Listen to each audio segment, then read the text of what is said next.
Saranda dhe Ksamili kanë hyrë në ritmin e përgatitjeve për sezonin e ri turistik që në fillim të pranverës. Qyteti bregdetar po gjallërohet dita ditës, ndërsa institucionet dhe bizneset po punojnë për të qenë gati për fluksin e vizitorëve. Sipas përfaqësuesve të bashkisë, sektori privat është në fazën e fundit të restaurimeve dhe përmirësimeve. Ndërkohë në Sarandë ka mbërritur edhe kroçera e parë e këtij sezoni, duke sjellë më shumë se 2000 vizitorë. Punimet vazhdojnë edhe në pjesën e sektorit privat, të cilët tashmë bëjnë restaurimet e fundit për mirëpritjen e këtij sezoni.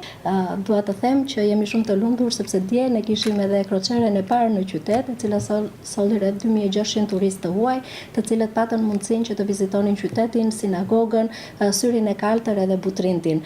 Edhe le të shpresojmë që ky do të jetë një fillim i mbar edhe për sezonin turistik. Ky është një sinjal i qartë se sezoni turistik ka nisur me ritme të shpejta dhe me interes të lartë nga turistët e huaj.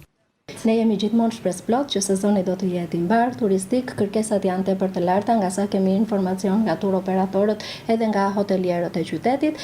Ne si institucion po bëjmë të gjitha përgatitjet që të mos kemi probleme dhe të ketë një mbarvajtje të plot për sa i përket pjesës administrative infrastrukturore, por edhe organizimit në teren.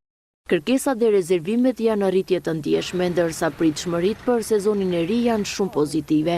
Operatorët turistik shprehen optimist se ky vit do të jetë një nga më të suksesshmit për turizmin në këtë zonë.